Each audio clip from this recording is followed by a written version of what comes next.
Good evening, and how's it going, everyone? Welcome to yet another episode of TXR, episode number 101 to be exact. I am your host, Invader, and we've got yet another jam-packed game discussion. Definitely lots of topics to discuss on the docket. But before we begin, I have a bit of sad news to pass along, and we need to take a moment to honor the passing of a community member. His name was Darth Merkham. And while I admit I did not have the pleasure of knowing him personally, he had many friends in the community, and he was a very proud and passionate gamer.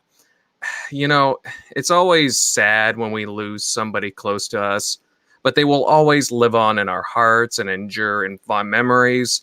I've seen a lot of responses over social media for him, all kinds of people giving, just really passionate, thought out responses to him and his family, and he'll definitely be missed. So definitely had to touch on that for such a wonderful person in the community and just Xbox gamer. So again, rest in peace, Darth. And also, we should get on with the introduction of the panel members. Hey, Tim Dog, we got lots of news to discuss. Are you ready to get into things?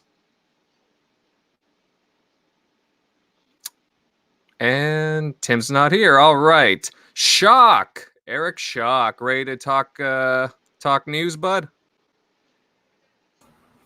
Yep, you got it. All right. Tim should be coming back in very soon. Centurion, buddy, how's things at your end? Oh, doing great. It is Sunday night, and it is TXR podcast time. Absolutely. Now, our buddy Megatron is just out hunting Autobots tonight, so he may be unable to join us this evening. And Tim, buddy, you're back with us. How are you doing tonight? Yeah. Good. All right. Yeah, happy to be here. It's another week, another Sunday. Rest in peace to Mark. I didn't really know him that well. I did know of him, and I knew he was a big part of the community. So shout out to him. Very sad news. Other than that, just ready to talk, Sunday night. Ready to go. Of course, well said. And he will be missed. And Southbound should be joining us later on as well. So we'll have the gang here. And before I begin with the topics, I would like to announce that listeners of TXR Podcast can now listen to us on even more services. We are now available on Apple Podcasts, Google Podcasts, Breaker, Spotify, Pocket Casts, and Radio Public. We're really excited to be able to give more choice to our listeners, and there will be more on the way, that's for sure. There's links to all those services in this description, so definitely check them all out. So, now on to the show, fellas. And of course, September it's continuing to be a hot month for games dropping. We've now got Ghost Recon Breakpoint coming soon. Code Vein's already out. Destiny 2 Shadowkeep expansion. Man, these games just keep on coming, guys. Is anybody planning on picking these up here from the panel? I'll probably be picking up the Ghost Recon game. Destiny, I'm too far behind, I feel. And did Code Vein really just come out? I didn't know that. I think so. Really? Wow. So yeah, no, I'm probably gonna pick up the Ghost Recon. I have still a lot of backlog. Finally finished Gears. We'll talk about that later. But yeah, I'll be picking up the Ghost Recon. All right. Centurion, are you planning on picking up any of these games listed off, or anything else? The game I'm looking forward to, at least in the month of October, is going to be the Outer Worlds. My wallet is like tearing up for a break, but I've also been kind of like grinding through games like crazy, trying to get into my backlog. Actually wanting to fire up my PS4 and play some of the games I've missed on there. But yeah, this month alone, I've beat Control, I've beat Gears 5, and actually just yesterday I was able to finally get the credits to roll on Assassin's Creed Odyssey, and now all I have left is the DLC. Oh, wow. Nice. Very nice. Yeah. 160 some hours. Whoa. Wow. Somebody's a little obsessed there. It's a very underrated game. Underrated game, man. Oh, very, very underrated, man. Like 160 hours was just the base game. Wow. Just mind-boggling. Shock, you plan on picking up any of these titles? Yeah. No. Well, probably Outer Worlds because it's on Game Pass. But yeah, I'm probably not throwing down on any of them right now. Probably I used to play thousands of hours of Destiny, but since Destiny 2 and how they kind of lacked on content after those first updates, I haven't been on it since. So yeah, All maybe right. I'll dabble in Code Vein maybe later on, but that's probably it. All right, that's fair. I mean, I'll admit I'm not planning on picking up any of those. I'm still like like you said, I'll be waiting for the Outer Worlds at the end of October. I don't know. I've been waiting for that game for a while ever since it was announced. It just has me really excited. But with all that said, guys, let's move on to more meatier topics, fellas. And let's get into Inside Xbox. And earlier this week, we had both Inside Xbox and Sony State of Play. And it was Inside Xbox was another lengthy episode. At the beginning of the show, there was this big segment dedicated to the pirate game Atlas, and it's heading into game preview. And it seems very similar to Sea of Thieves in a lot of ways, but they've got some unique things going for it, like fortifications. Guys, did you catch Inside Xbox, and what do you think of, for example, we'll start off with Atlas. What do you think of that game?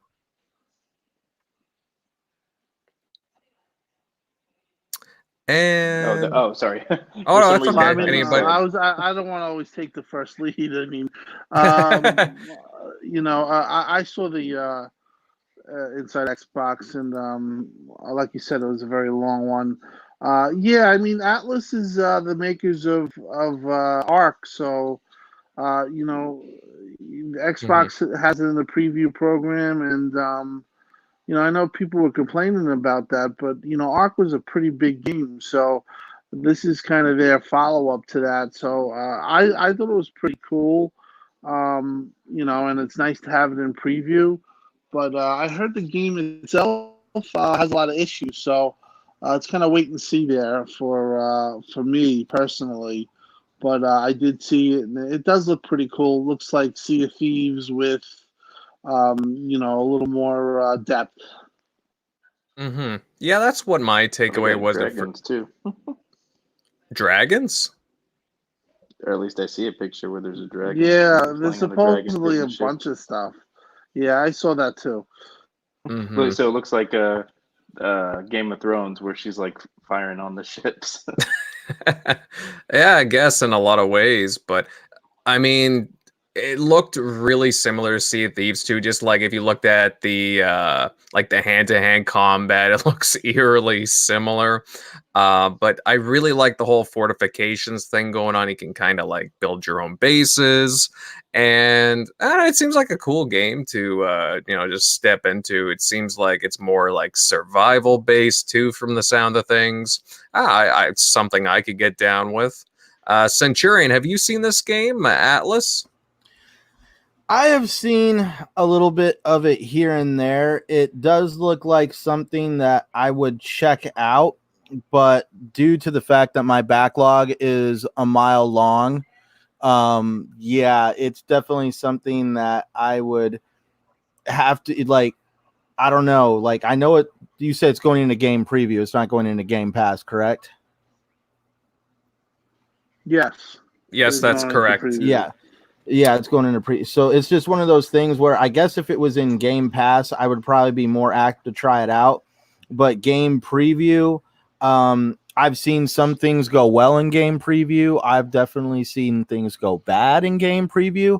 Right. So it's one of those titles where I would just kind of sit back and see, purely because, again, we were even talking about it just a few minutes ago. I'm not wanting to break out my wallet right now and kind of start because I'm buying way too many games. So this is something I'm definitely going to just sit back and watch. Absolutely. And you know what? The funny thing too about game preview is that since they're not finished, these games constantly evolve. And I remember specifically with a couple of years ago with We Happy Few going into game preview. It really wasn't what people expected it to be. And from when it entered game preview to when it officially released, it was a totally different game.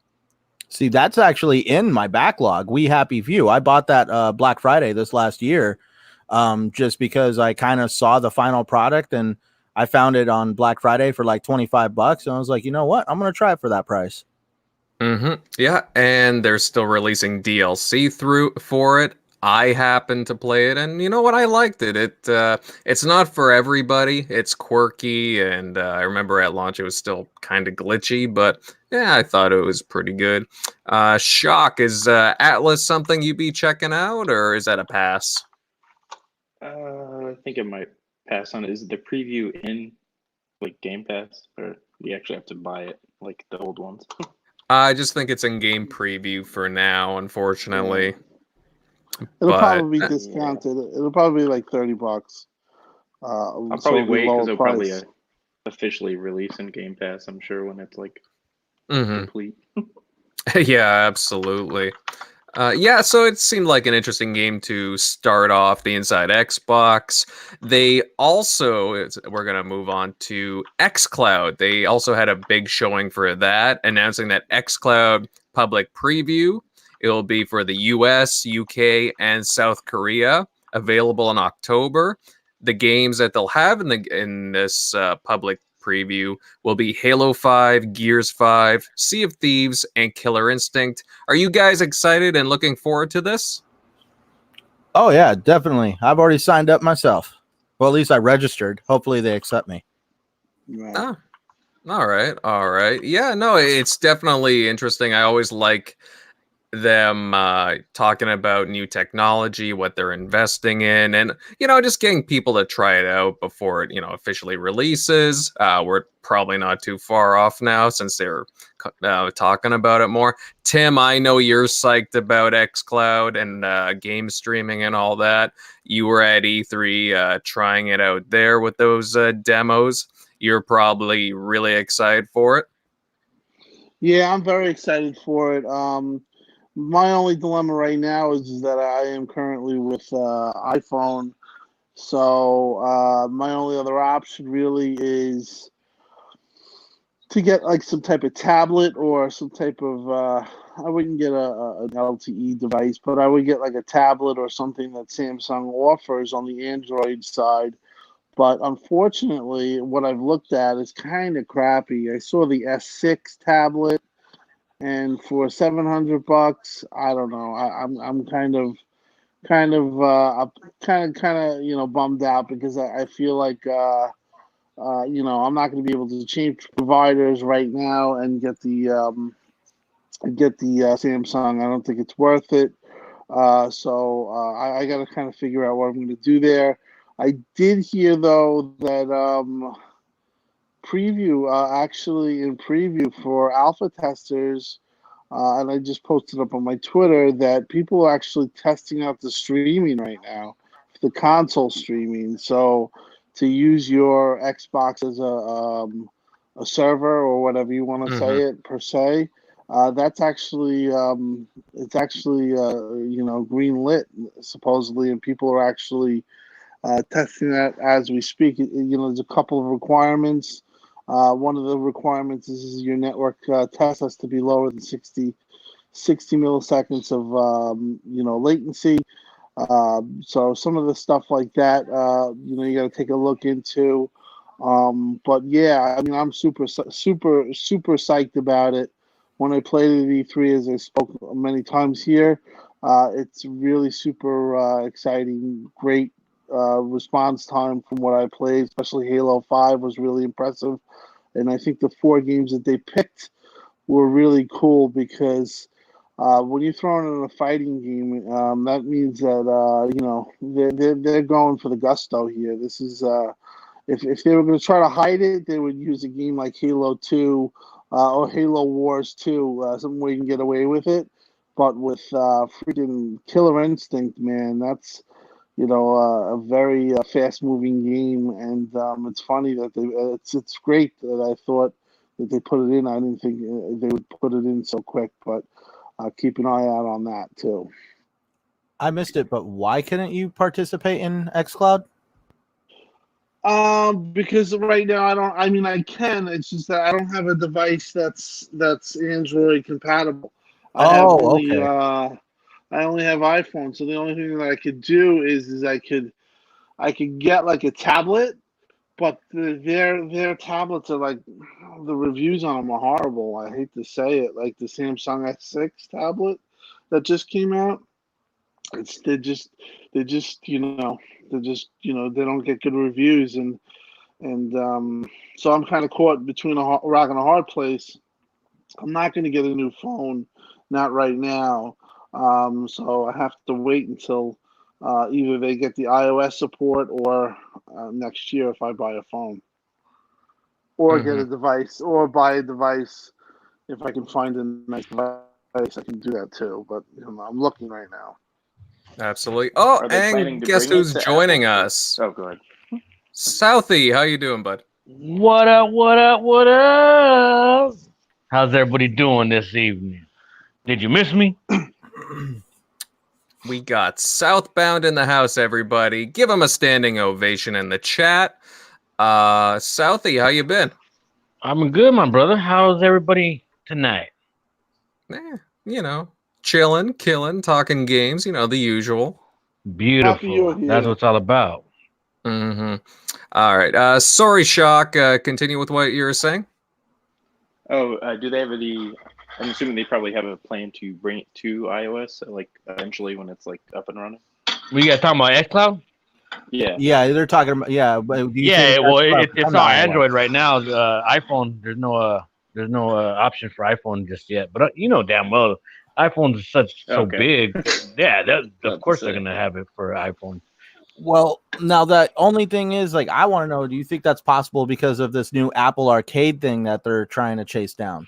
No, of course not. I think it's more about the iOS being more closed off than Android is. Oh yeah, If I were to guess, no, yeah, definitely. Android is more of an open source, flexible software versus Apple's closed off system they got going on over there. Exactly.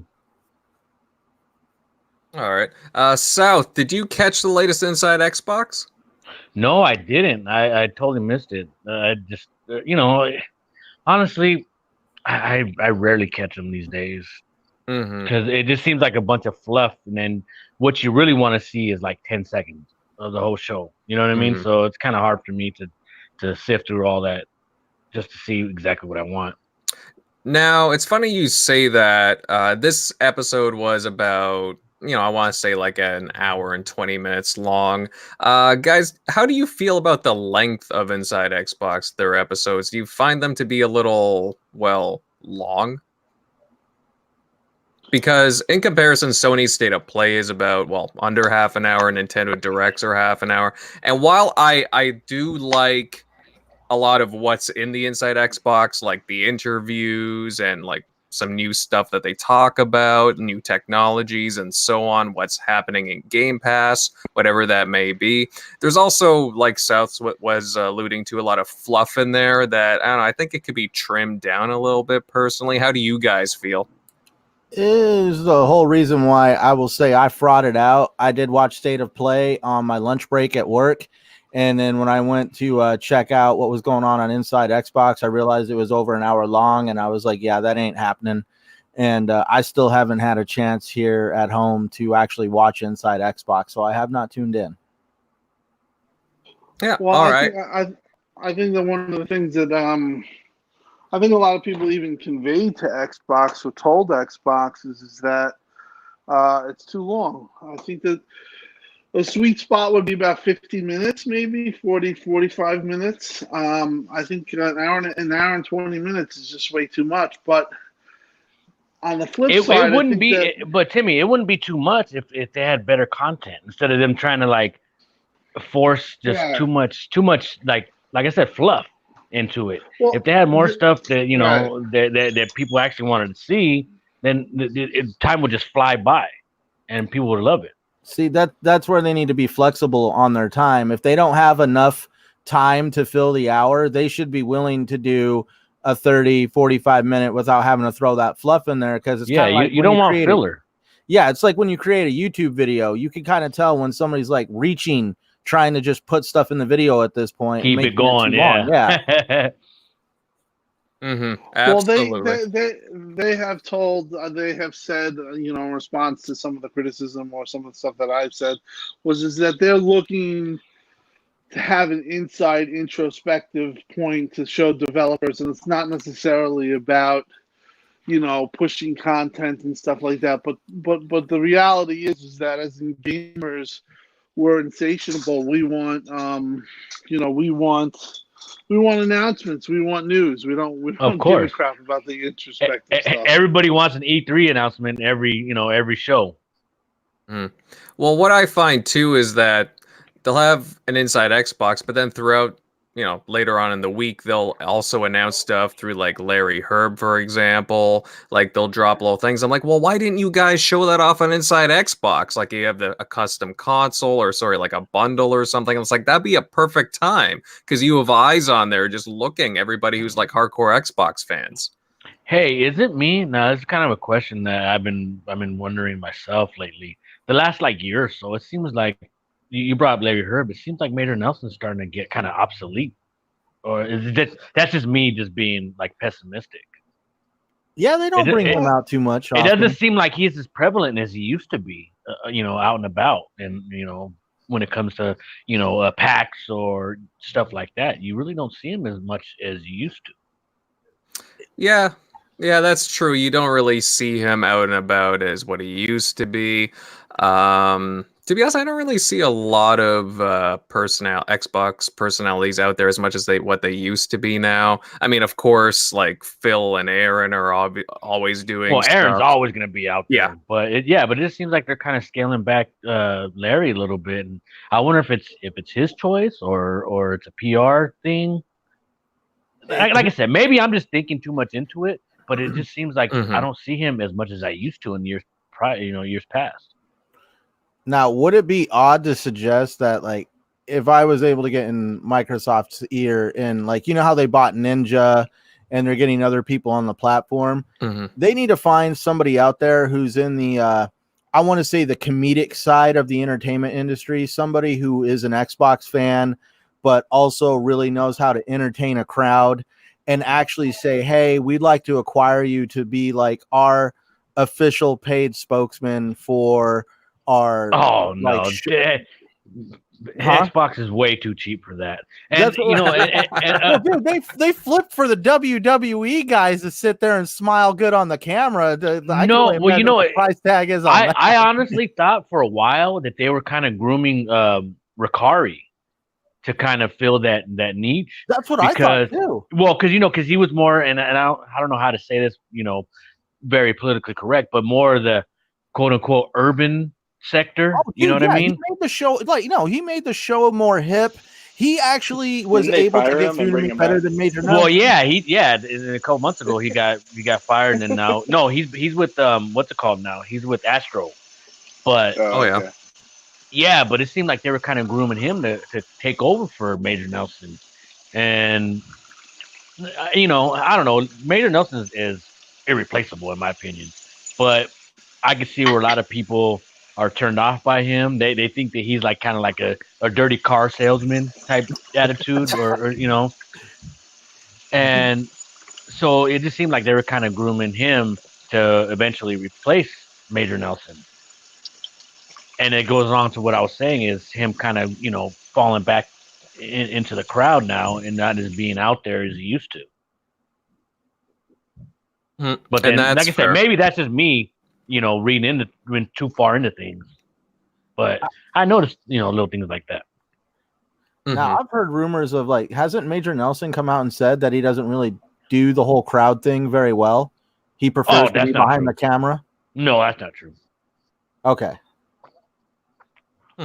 Well, I mean, with regards to Inside Xbox, though, I mean, I have nothing against them, but I don't really care for I guess you would say the personalities that are on the show personally. Like, I just wish everything was a lot more condensed and bite-sized because not too many people have a lot of time just to go through like an hour and a half of a show. Right.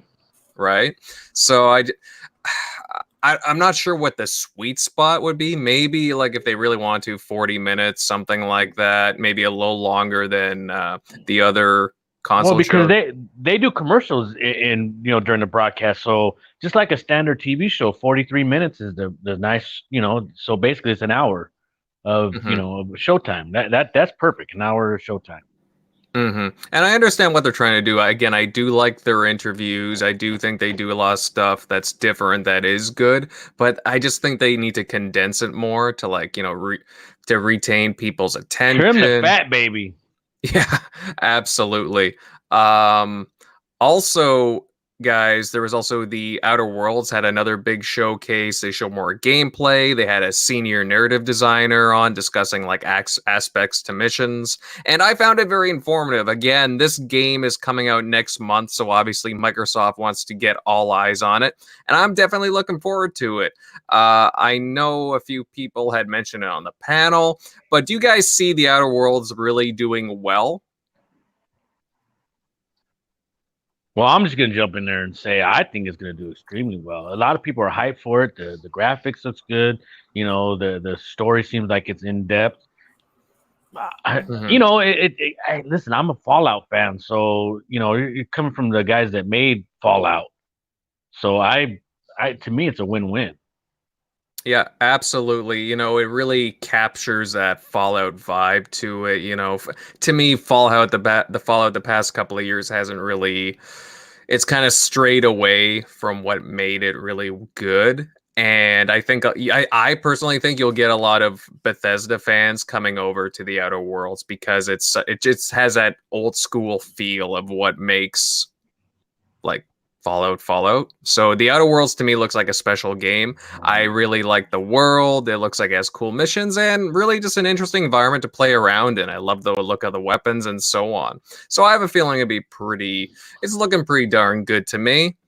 Just what surprised me most about it, and I'm sorry to interrupt. I think I have like a little bit of a lag, but I think that what surprised me the most about it is it's going to be on Game Pass. I didn't think that since it's a multi-plat that it was going to be on Game Pass, but it is. That surprised me.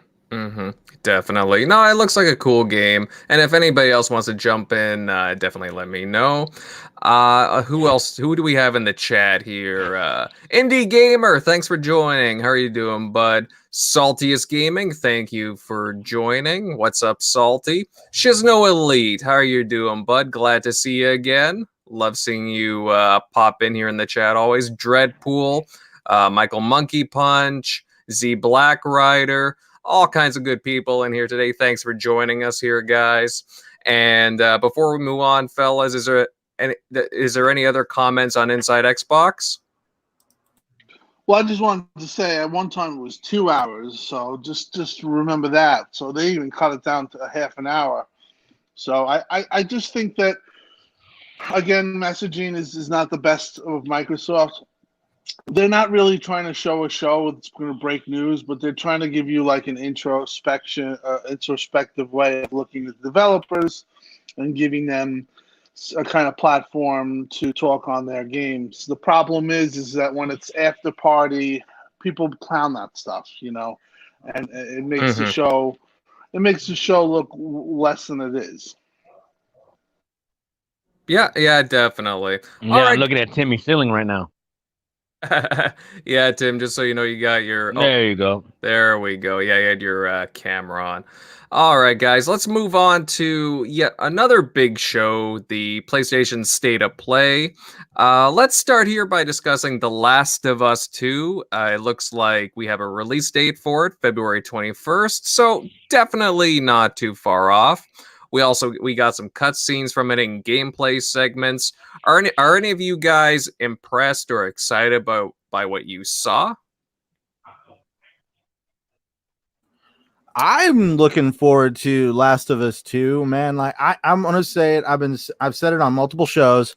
I'm a fraud. I have not played the first game yet. I need to get around to it now before February. Hence the reason why I need to fire up my PlayStation, like I talked about.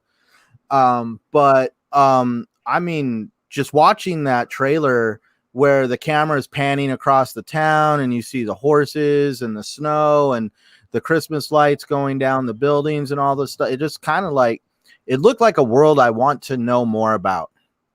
So I'm definitely looking forward to it.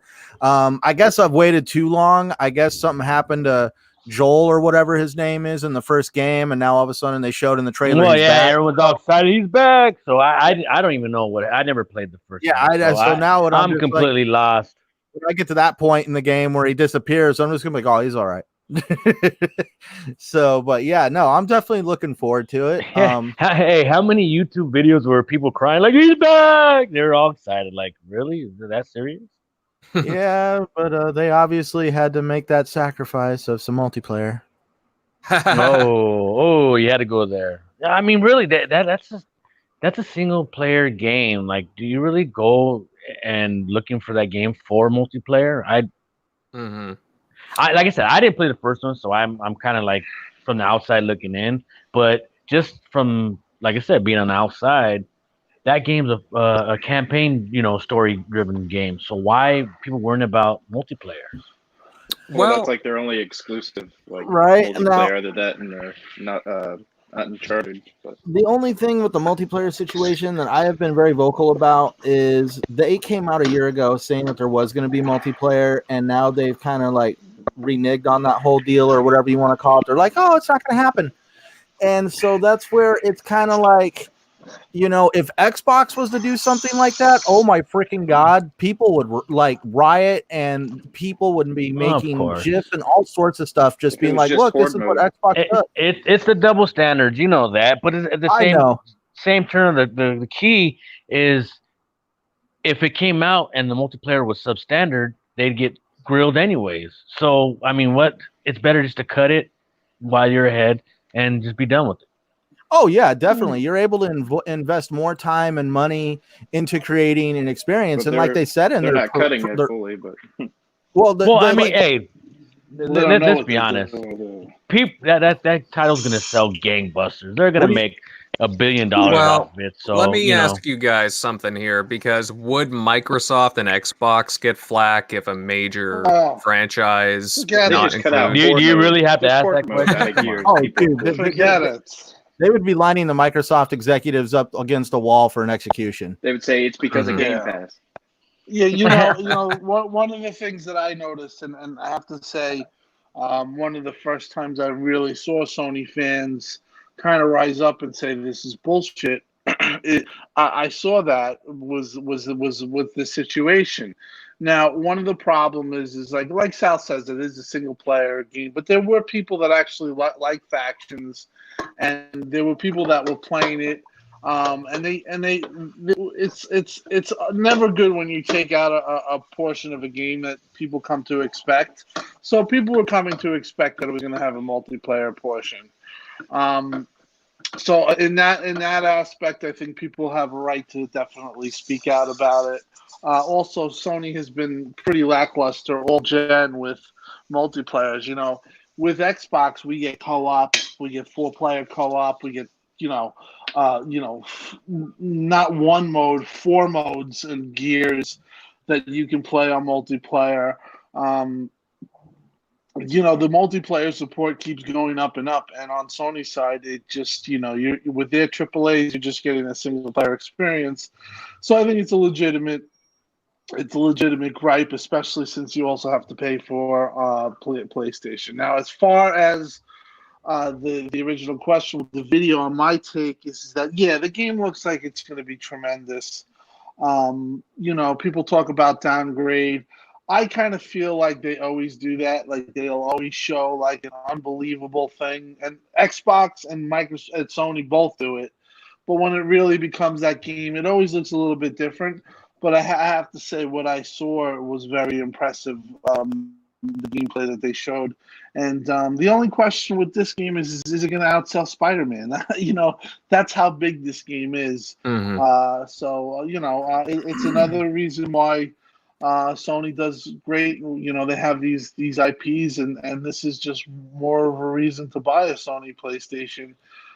So yeah, no, they killed it, and you got to give it credit where credit's going to do, and you know they're going to own, that period of time. You know, a week prior, Ori 2 comes out, so at least they got out of that window. Because if it was launching with this, it would be a little bit smashed.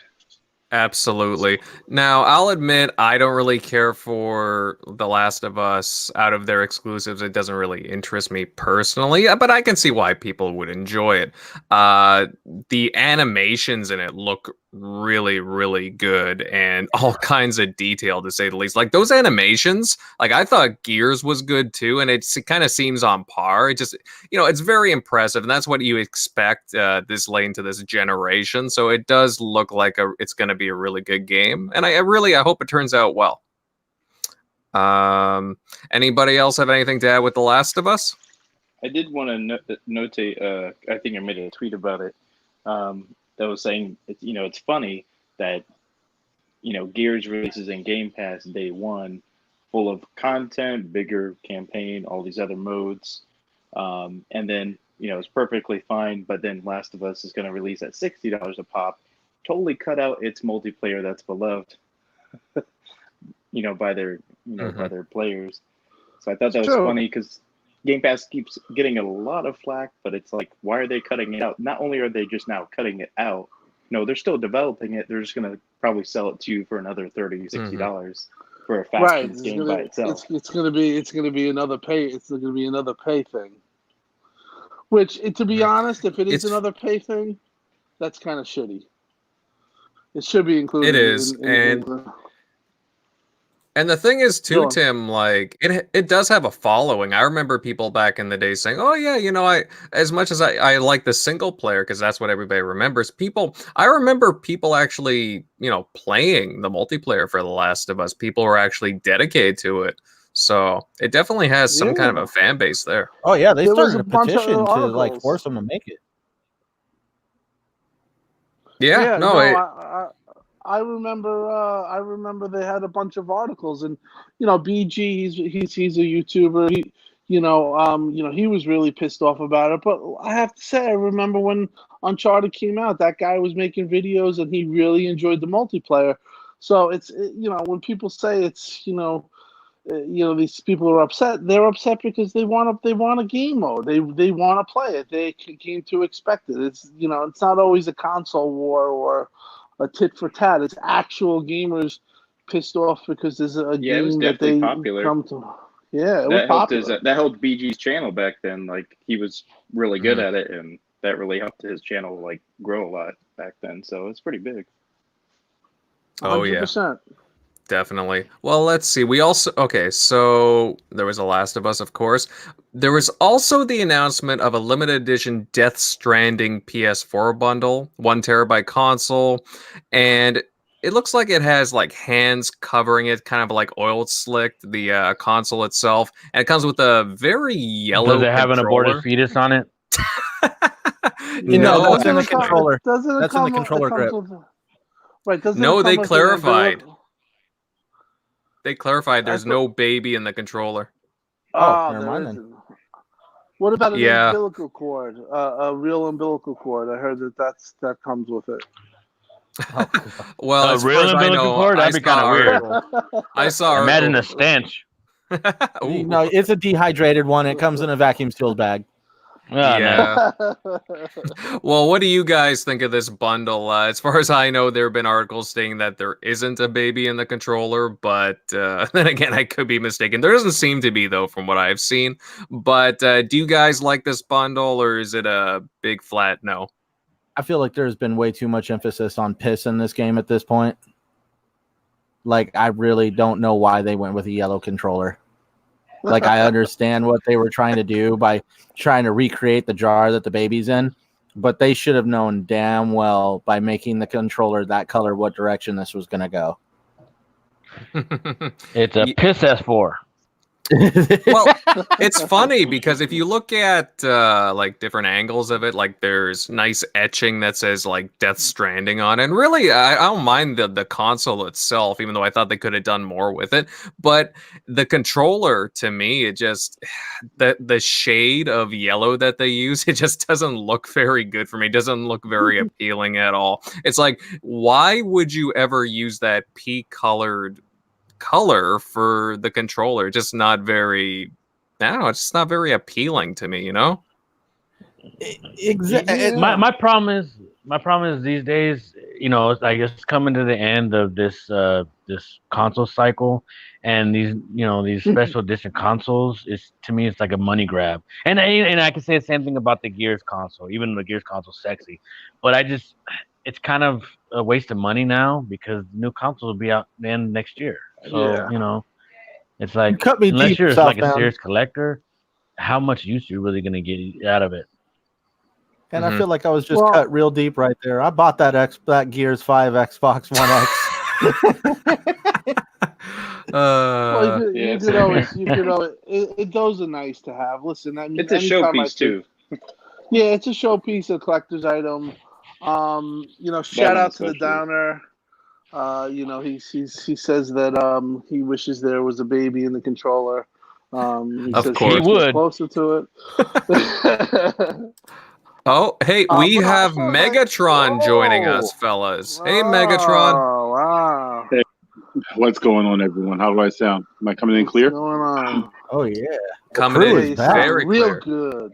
Good. No, but one of the things that I was saying was that, personally, my opinion on the console, I like the console portion.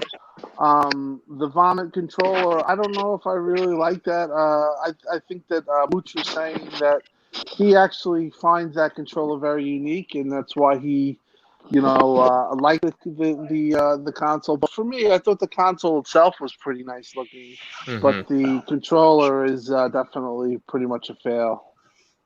Yeah, absolutely. That's kind of my opinion on too. Like I said, the console itself, I mean, you can go either way, but I mean, overall, I think it looks pretty sharp. But the controller, I just felt that they dropped the ball on it. Megatron, did you get a chance to watch any of the Inside Xbox or PlayStation State of Play?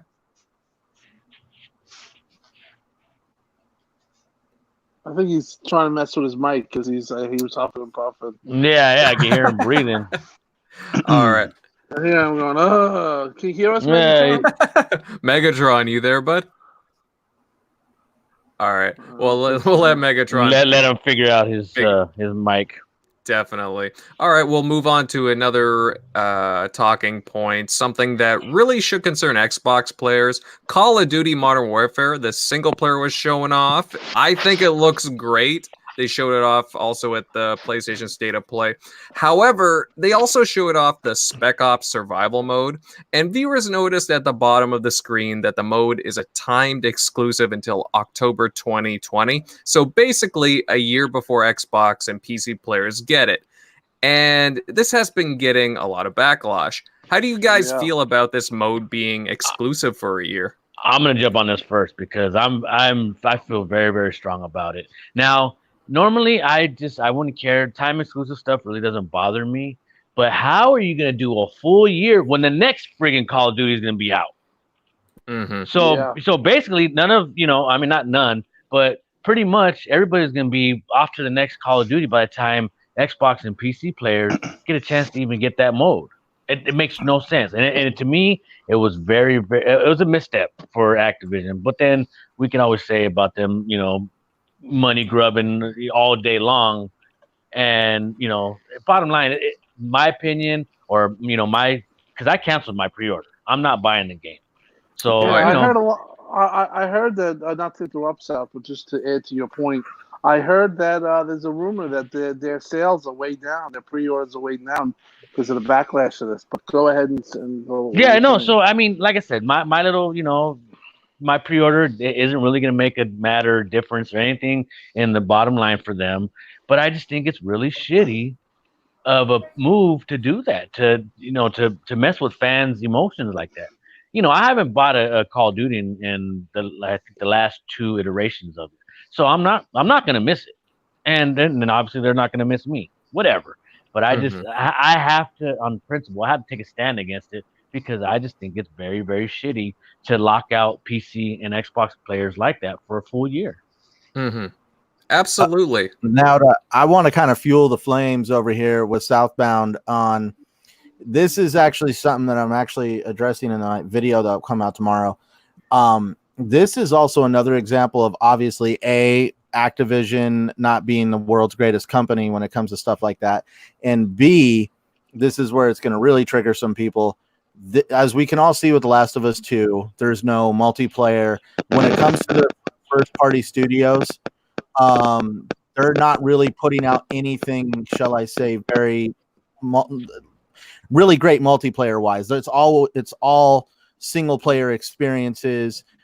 This is PlayStation just basically trying to throw money at the fact that they have not created a very great multiplayer game that is from a first party studio in their control. They're now using their third party developers to actually try to create this experience for them.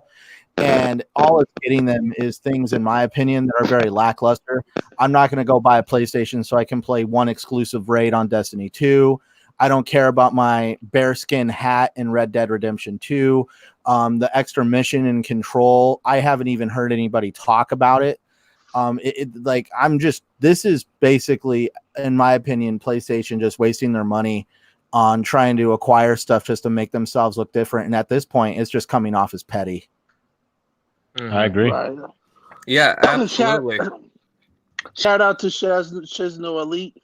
He says it's a bullshit move for a cross-play game, but that's Sony and Activision. That's a very good point. It is because it is supposed to be a cross-play game, but then you just cut out a game mode that you can't play cross-play with. It doesn't make any sense. Right. You look at all this goodwill cross-play, and they kind of really did a great job on that aspect. And then now you have this. Now, as far as I'm concerned, my opinion on this, and I've said this numerous times on this podcast and others, I don't really fault Sony for doing this because it's a business and they are looking to basically beat Microsoft. And, Phil's stance is why would you take away people's games or modes and stuff like that? Why it should be available? Which is a nice stance and all, but the reality is that this is a business, and you can't always be the good guy. Like Phil's too nice sometimes. Yeah, exactly. He's too nice. Like you said, it's business. Business. And I don't fault Sony one bit. I mean, you can't blame them. Now I blame Activision. You can blame Activision, but you could also say, hey, fight fire with fire. Do with a Battlefield, back to them, and then it becomes ugly for the fans. But the bottom line is that let's be honest, Battlefield isn't as popular as Call of Duty. Right. But this practice was put forth by Xbox, so in the last generation, so it's kind of a catch. I will say this one's a lot more egregious, though. Like, this is the worst I've ever seen. This is the most. It's always been 30 days. It's always been a month, right? For map packs and stuff like that. So bad.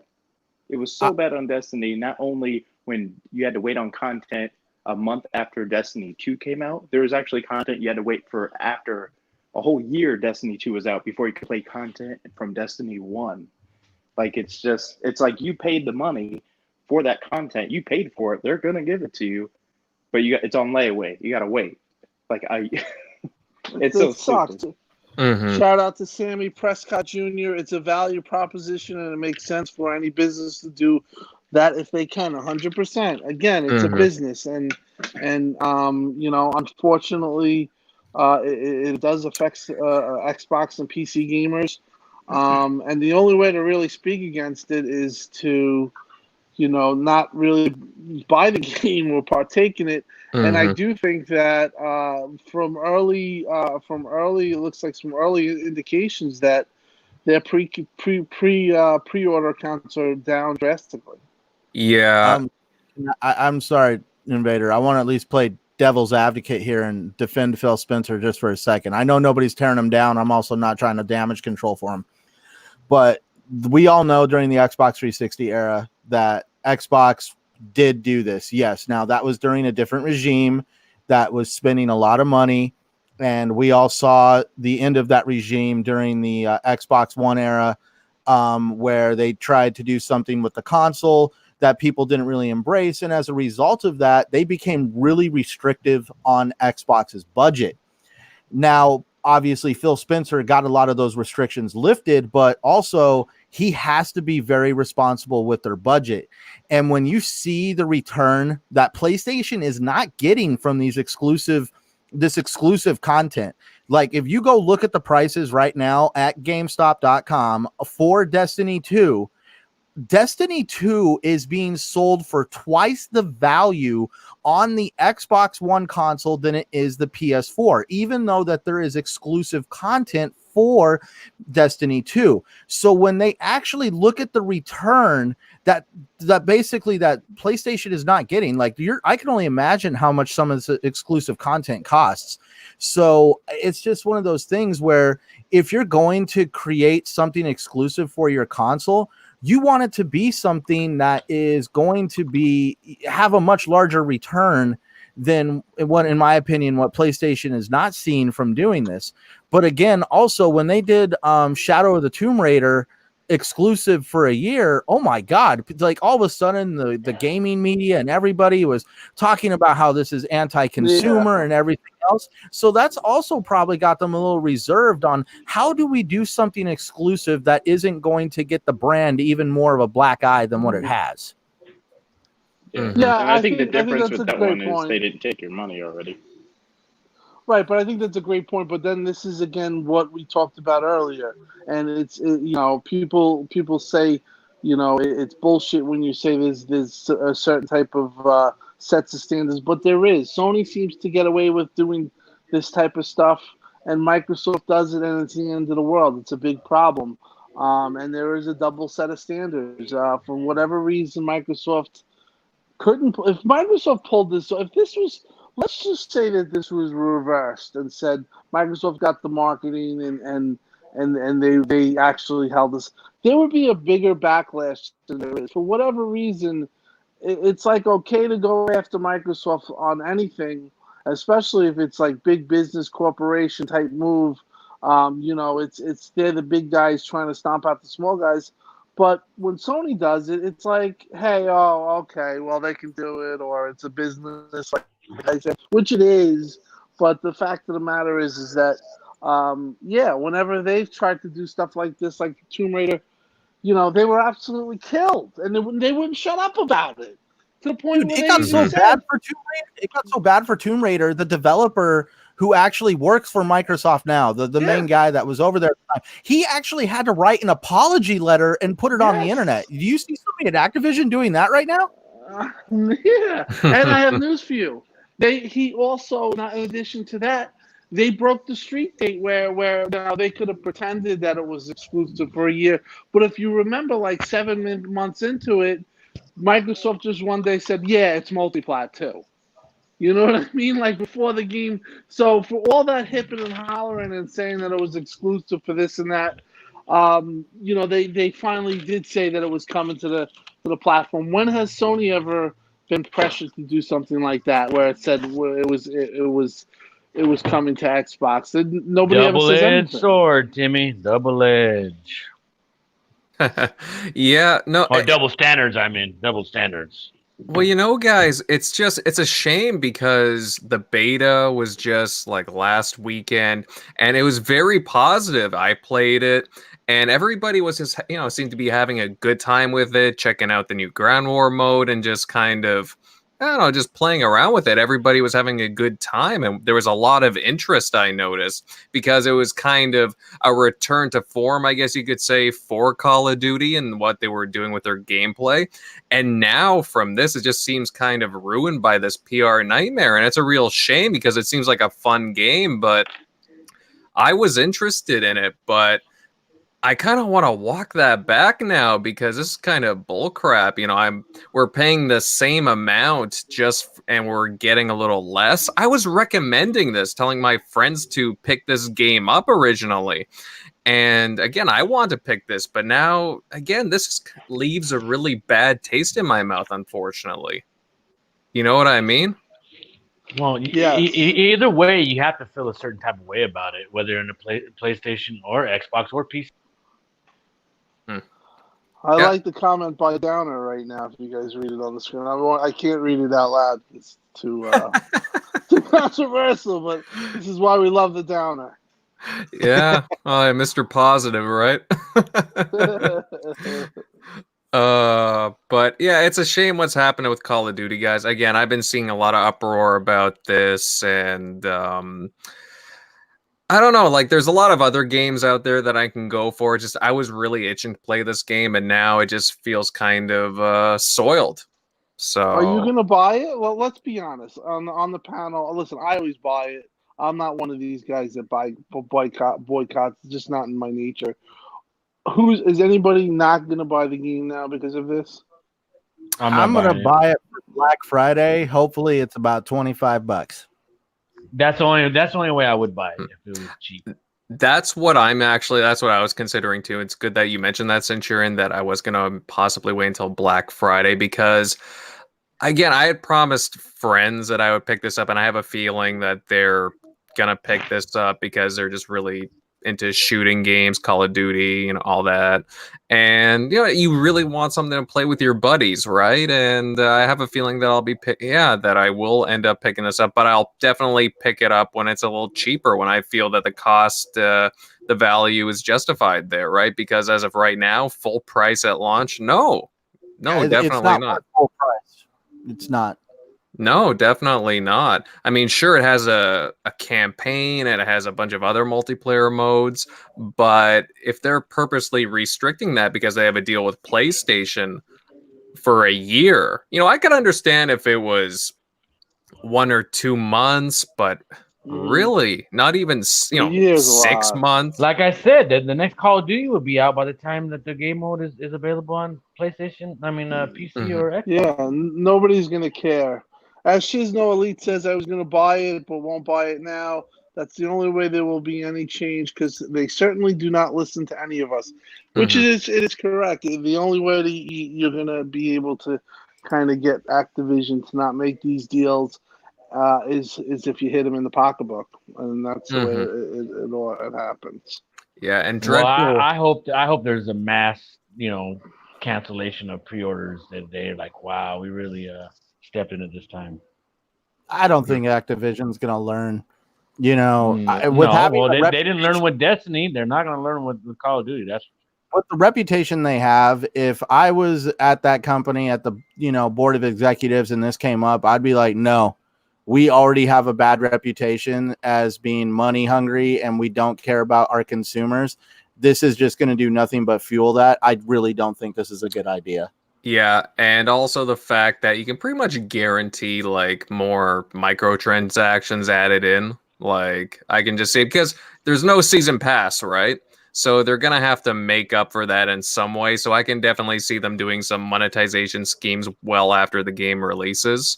And hey, I kind of hate the dreaded M word personally. I'm not a fan of it, but I can just it's such an Activision thing to do, and I wouldn't doubt it one bit. Anybody else have anything else to say about Call of Duty? No, just Dreadpool said I pre-ordered it. It's one mode that I probably won't play. That being said, I boycotted Black Ops for the lack of campaign. Yeah, a lot of people also did that because of last year. Listen, Activision. We talk about big businesses and these big guys. They really are a company that they just don't care. They'll do whatever it takes to squeeze the gamer. Absolutely.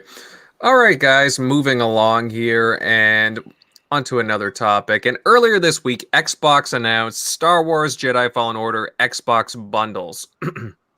One for Xbox One S and another for the X. And both have a digital copy of Jedi Fallen Order along with a month subscriptions to Xbox Live Gold, Xbox Game Pass, and EA Access. Now, have you guys got a chance to take a look at these bundles? What do you guys think? Because while these bundles are always welcome, I'm just not seeing anything special here. Like, was there a missed opportunity for a cool design here, do you guys think? I would have cried considering I bought this Gears 5 Xbox One X, and if they would have came out with a Star Wars one, I think I would have cried. Mm-hmm. Well, it's just there's nothing really special about them, in my opinion, because they're just regular Xboxes with the game in them with a few other things. There's no special design on them. Well, I think when you run into the end of the generation, that even having Gears is kind of pushing it.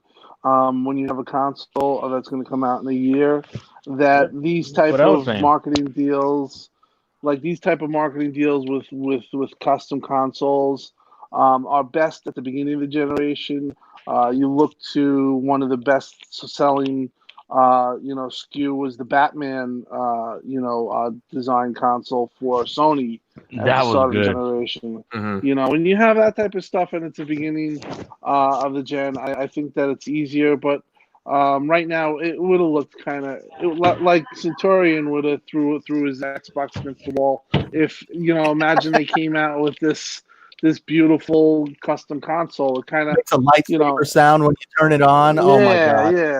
Yeah. I mean, so it's kind of understandable. I think that the deal that they have is pretty good, though. You get all that stuff and EA access. It's a great deal. Now, with all the trepidation and stigma that has surrounded the Star Wars franchise on gaming, do you not blame them for not wanting to create a custom console? Because, I hate to say it, but the last Star Wars games that have come out, Battlefront 1 and Battlefront 2, I loved Battlefront 1. Battlefront 2 was not received well at all. The campaign was fun. What, on Battlefront 1? Battlefront 2. Oh, no, the campaign. There was no campaign in Battlefront 1. No, what were you playing? No, there was no campaign. Now we're talking about part 2. Part 2 was awesome. I even played the expansion that they gave you for free. I mean, like, it was awesome. It hit on some really good story notes. It kind of flowed well with what was going on. It actually made Luke Skywalker more of a badass than the Disney movies we're getting nowadays. But, at any rate, this too soon. Right? This is more of a Hail Mary for the Star Wars franchise when it comes to gaming, because EA has shut down so many developers that were working on Star Wars games that people were looking forward to, and the games that they pushed out were nowhere near the caliber of what people were looking for. And so this is like a real Hail Mary for EA. If this game flops, I would not be surprised if by some chance Disney comes in and is they're gonna take away their exclusive rights to the Star Wars. Dude, this game has to succeed. Otherwise, they're gonna lose that exclusive. Like, I would have already been in the office over there with the guys at EA saying, like, you guys have had this more than enough time. We've gotten 2 games, and you have pissed a lot of people off. Isn't there a game in development right now, though, other than this game? Isn't there another game in development? Didn't they get canceled? For Star Wars?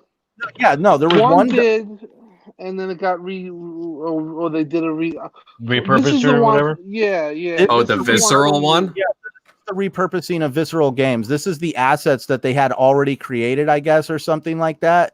And so they turned it into this. But I've saw screenshots of what they were creating over at Visceral Games. It was supposed to be like an RPG, I mean, it looked really good. People are wanting that experience of Star Wars: The Old Republic, the PC game. They're wanting that, but on a console basis, something that's a little bit more easier access than having to go out and get a PC and play like this massive MMO. Yeah. Well, I remember Star Wars 1313. Remember that they showed at E3? That was pretty much the biggest thing at E3. And that game never even showed. Downer says everything EA gets their hands on turns to shit. Look at BioWare. I'm going to pick this game up. For sure, Force Unleashed was good. I enjoyed the hell out of those games. Yeah. Oh, dude. Yeah. So, but what they do, they have this game, but they do have another game coming. Is that correct? If I haven't heard anything past this game. See, I remember they canceled that game. Remember they made a game that was like a microtransaction bullshit game. They canceled that game. Listen. It's like I said on the last show. I think we talked about Spider-Man. Whenever you're dealing with these types of these franchises or these guys, it's kind of hard not to screw them up. And for whatever reason, greed or whatever you want to say, they keep screwing the Star Wars. And it would be really sad if that these games shit the bed so much that Disney says, you know what, we're gonna do something else. And thanks for the time. And if that happens and we're without Star Wars and we never had a proper, real or that next generation Knights of Republic, what we all want experience, it's gonna be crappy. I remember when the guy at EA came out and said that Star Wars: Knights of the Old Republic 3 couldn't happen because it would require way too much time and investment. That's not true. That's not true. Yeah, that's why if you build it, they will come. They will make their money. There's no doubt about it. If you make that game, but the thing is, it would be hard to live up to those standards. I mean. It would take about 4 or 5 good years of development to make a quality game to live up to that. Yeah, and that's where I think EA is kind of like, oh, it's going to require way too much time and investment. We want to shove these games out quickly. I knew it was going to get bad when I went and stood in line for Star Wars Battlefront 2, and as I'm paying it off, the guy at GameStop looks at me and he's like, "Hey, did you want to buy this starter pack with this game?" And that's when I knew was up. Yeah, well, that dropped the stock. I remember. Listen, they really screwed up with Battlefront. I mean, when I played Battlefront, I could not believe the amount of it was like a pay. Put it this way, I felt like it was when I originally played it. It was like a cell phone game model that was put on top of a. They're saying that this is a $60 experience. And everything was to buy something and or to customize. Let me ask you guys this: Who do you think would tackle? Who would be able to tackle a game like? I would think like a Naughty Dog, Crystal Dynamics type. Oh yeah, Naughty Dog or Project Red. Yeah, CD Project Red. Yeah, CD Project Red could do a damn good. Obsidian could do a really good RPG. Obsidian could do. Who did 13? They had the history too. Well, as Shizno Elite says, I wish they could bring back 1313. I agree. But that game was... Why did they cancel it in the first place? I think it was because Disney blocked it. I think they said no. Mm-hmm. That, and wasn't it just single-player focused too at the time? Yeah, but I think that's what we really want. Is we don't want a multiplayer thing. But yeah, I think they canceled it because of copyright stuff. Wow. Yeah, that's a shame too. 1313 looked like really, really cool. Whatever studio they would have to give it to, though, would have to be able to be a multi-plat studio. Obviously, when some, Naughty Dog would be a great, studio to do something like that, but they're obviously an exclusive studio for PlayStation. They would have to somebody that somebody who would at least be able to create a multi-plat game, because there's no way Disney would want to restrict themselves to just one platform, because we all know Spider-Man sold 15 million copies on one platform. Could you imagine if that game was a multi-plat? Mm-hmm. It's crazy. It's crazy to think that there's so many gamers that haven't played that, and there's so many bought it. But yeah, I just don't understand it. It's just you have a home run, and you have a recipe for a home run, and they can't get it together. It just goes to show you that greed and the right type of the wrong type of mindset can screw something up like this. But I am hopeful that this new Star Wars is going to be good. I think Respawn is a good developer. I would be scared to death to try to tackle something like that. The passion and feelings people have towards Star Wars. I mean, it wouldn't take much to just completely shit the bed when it came to, letting people down. Mm-hmm. Did any of you guys see the new controller too that they announced? The Purge Trooper controller? Ugly. That thing is ugly. Well, I mean, at least it didn't has see some kind it. of a design to it. It has like armor design to it. Kind of goes with the trooper from the upcoming from the game, and I don't know. I don't know. I mean, I didn't think it was the best that it could have been, but at No, least it I has mean, some kind of design listen, to it. I know, I got friends that made the damn thing, so it's kind of weird for me to say that, but it's definitely not my cup of tea. Like it's basically just black with a splash of red. Like it's very simple, but I don't know. At least they're doing something that way. Like honestly, I'll probably be the only one saying this. I would have liked some kind of design on the bundled consoles personally. That's just me since they have like the marketing deal. But I'd like to The see a little problem, more. Mm-hmm. the problem is there's too many damn controllers out right now, and that's one Yeah. thing that people talk shit about Xbox is, oh great, another controller, another controller. I mean, they put out more controllers than they do games, And listen, I get it. It's Yeah. business. They make the most money off their peripherals and everything. But it just right now it just can leave such a bad taste in people's mouths that they're like constantly like, oh, another controller, another controller. I think they should have just focused more on the next Elite and then worry about all these custom controllers till that comes out. But that's just my opinion. Mm-hmm. Yeah, that's No, coming out absolutely, next and month. that. Well, 2 months. Yeah, and then they do. Yeah, they do have a lot of controllers. That's the thing. And you can make your own too, which is fantastic. And don't get me wrong. I really like the fact that they have those varieties and options out there. But I would like them to just put something on the actual console itself. But you're right. It is towards the end of the console cycle. We're gearing up for the Scarlet and other new consoles. So there's also that. Anybody else have anything to add on this topic, or can we move on? Next. All right, guys, moving along here. So, Xbox is expanding its voice capabilities, and now it's adding support for Google Assistant. Now, similar to what they did with Alexa, it would be able to launch games, apps, turn the console on and off, pause videos, and more. And now it will run through the Xbox itself, but through an app. Guys, do you like seeing more of these kinds of apps being brought onto the Xbox? I mean, personally, I think that any type of thing that enhances ease of use or customization is welcomed. I just feel that it's pretty crazy that was once essential feature that Xbox offered through Kinect.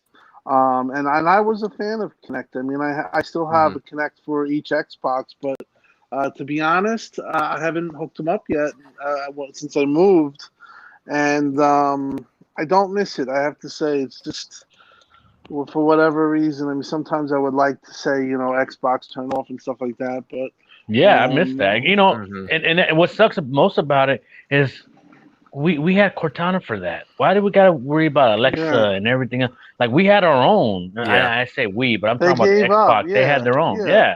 Like they should have made that They- stronger instead of using a third party, assistant. They gave up They on should it. have. Well, Yeah. yeah, I do think that was when Phil took over. He kind of just wanted a game only vision, which I get. They laid off the Connect people and all that stuff. When that happened, but in that time, looking back, it probably was the right thing to do because now There was you're such a looking bad at this, stigma on it. Yeah, I get it. From a Yeah. business standpoint, I get it. But I love the Connect and I love the voice commands and everything else. So to me, I still have that, little Does it even bitter work? taste in I my don't mouth. even know. Yeah, it is a little bit. I understand what you're saying that, Mhm. especially with some of they lost like the functionality of a lot of it. I don't even think that it's mostly supported. I think Alexa's supported better than Cortana. Yeah, well, No, it is. Cortana, like, aren't they? From what I understand, aren't they going to remove Cortana? They already did. Or they already did. There you go. I mean, Yeah, and Cortana so- never got any love. Yeah, that's what I'm saying. Like, Uh, Xbox had their own assistant. Why borrow a third party? Didn't why don't they just I don't know. continue? It's the old saying that I say to them. They sometimes Xbox can't get out of itself of its own way. For whatever reason, they something simple like that. They made it a colossal mess up.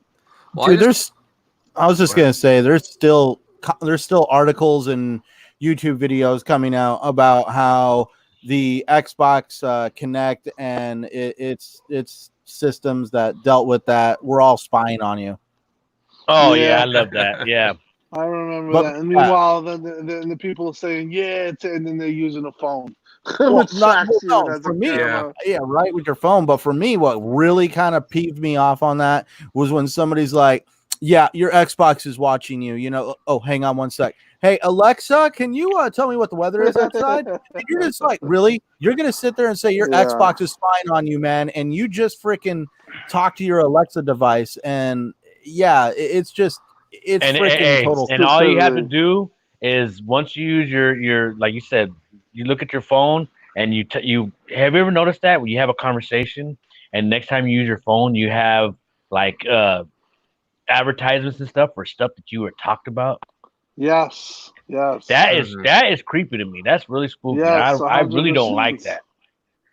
Yeah, no, they a lot of them ask you in fine print, you know, can you consent to us listen, you know, in other ways that they get you to that because you know it was funny because there was a group of guys at my job that wanted to test that out. I think they went into like a group chat and they were all talking about diapers or whatever. They specifically did it, and sure enough that started the emails coming in. Can you know, for diapers and stuff like that. Like, so when people say that they are listening to or a text chat.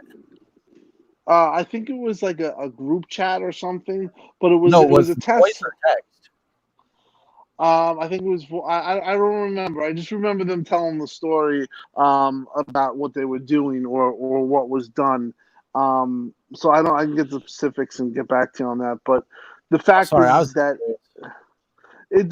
is that my point is that they do listen to what you say, especially these like these things that are trying to sell you stuff. And algorithms. And they listen to certain things and you know then they will sell you that stuff. You know, it's the world we live in. Well, it's absolutely. I remember the beginning, you know, and back in 2013 with this gen and all the fear mongering going on with the Kinect. Oh, it's listening to you and so on and so forth. And yeah, the CIA's watching you on your couch, butt naked, eating Cheetos. Yeah, well, you know they're using those Kinects for the TSA now, right?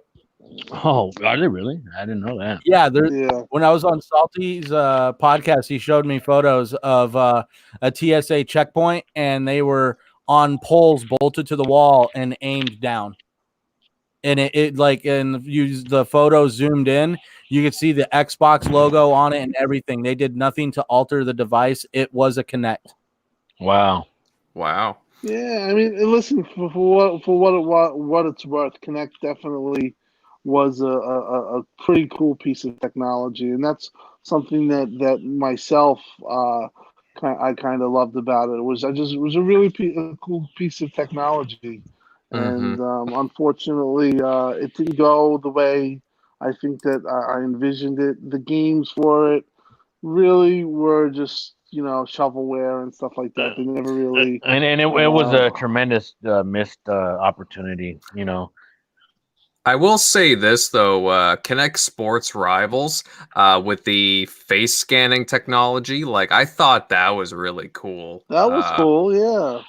You know, I would have thought that would have been a cool thing to do with the avatars because it actually, you know, your in-game avatar actually kind of really looked like you, like down to like some finer details. I was like, oh, you know, that's actually, I would love to see that more implemented in other games. So I thought that the technology behind that was really interesting. And there were some other games too that took advantage of the Kinect. So, but you know, obviously Kinect kind of went the way of the Dodo, and it's just interesting to see Microsoft get like Alexa on board and now Google Assistant. They let Cortana go, and you know they're letting the third parties come in and just kind of address that. But is the fear mongering still there now with regards to the the whole voice activated stuff? You don't hear about it anymore. You don't hear about it as much, but you know you'll always get a certain person or a video here and there. But I mean, it's just it is the world we live in, where we live in a connected world, and what you say, believe it or not, is probably heard by more than just a person. When especially when you have these devices. I mean, I have a Furbo. And if you know what a Furbo is it's a camera for your dog. For the inside, you can actually send it treats. But that again tracks everything. It tracks when you come in the room. It notifies you when a person comes in the room. It's just the world we live in now.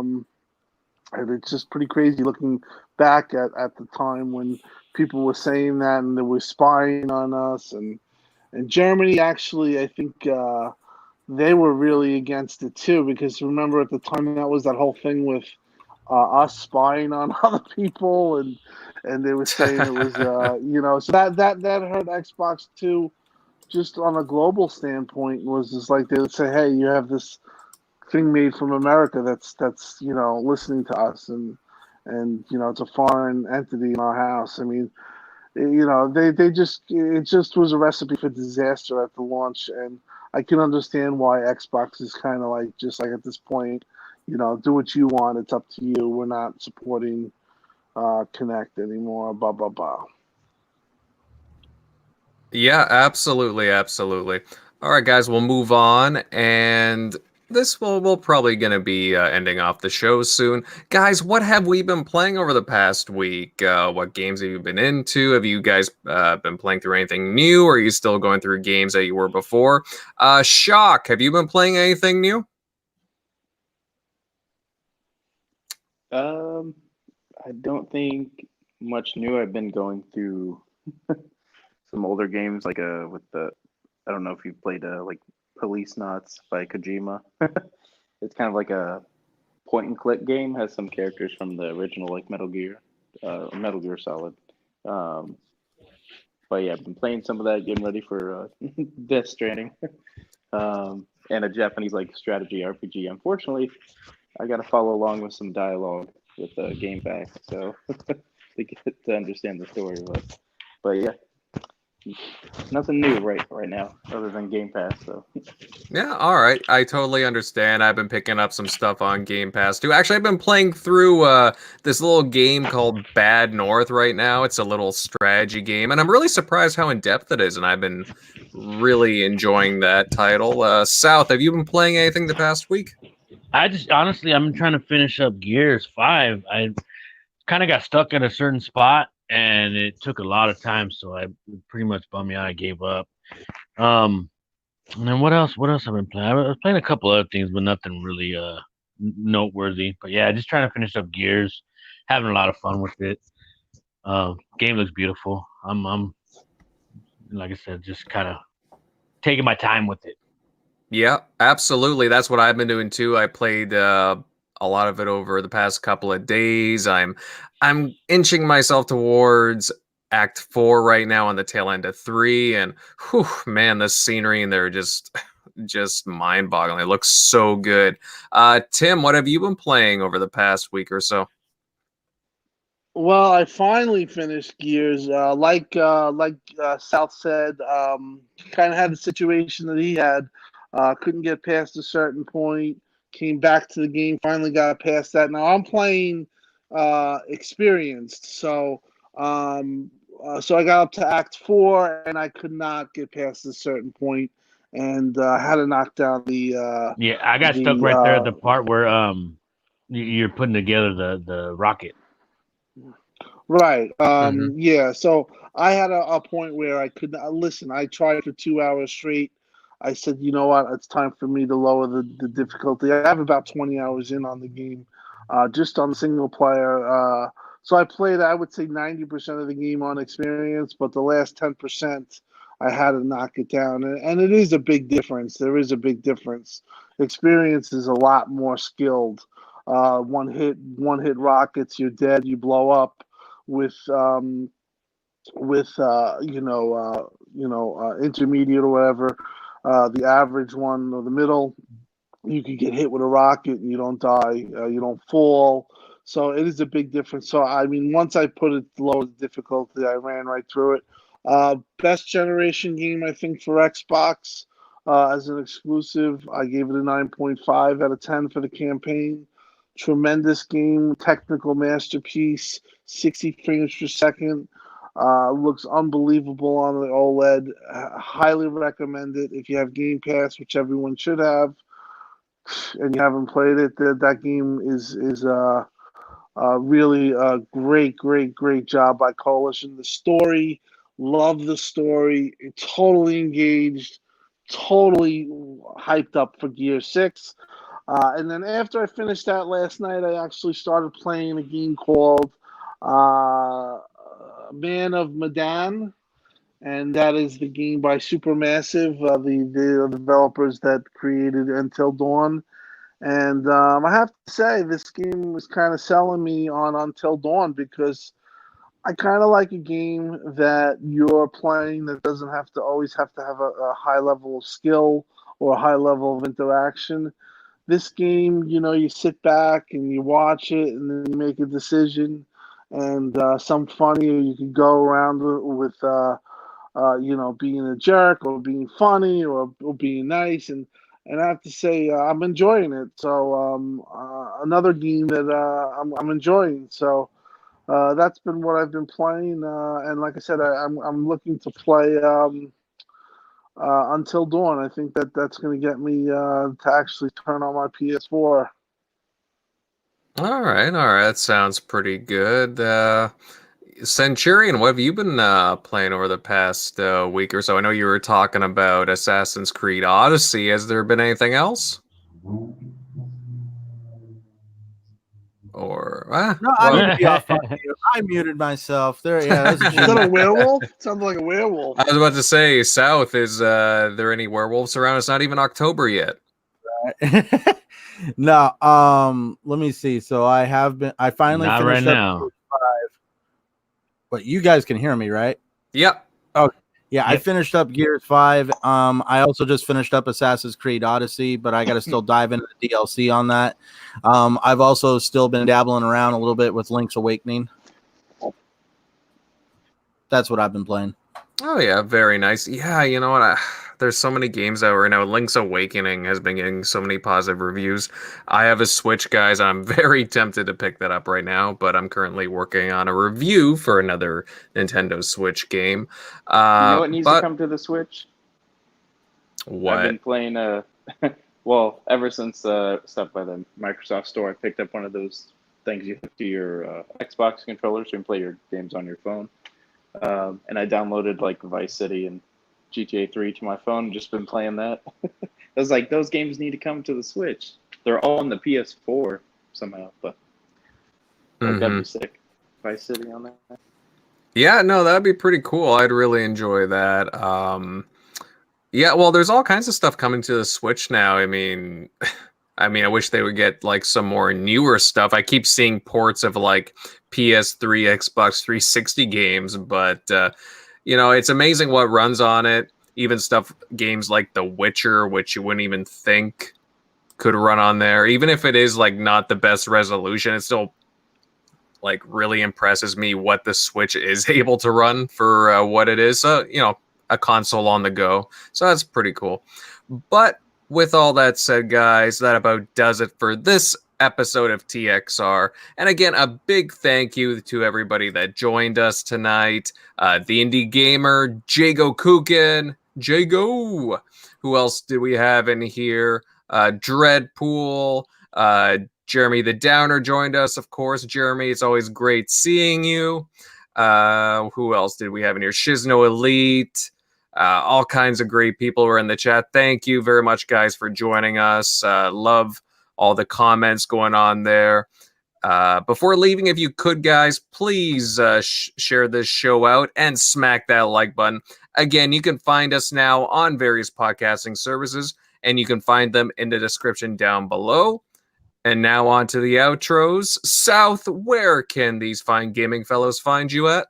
You know what? Before I go, I just had real quick. I just wanted to give a shout out to we just lost a good member of our community, Merkham, and it really bummed me out because he was such a big Xbox fan, and those who knew him knew he was, bound to a wheelchair, and he was, he had his health issues and everything else, but it never stopped him from playing games or, going to E3. He had a beautiful family that really, loved him and took care of him, and it just to hear his passing really bummed me out. So I just kind of wanted to, you know, shout out to the ether that, that I, sad about his passing.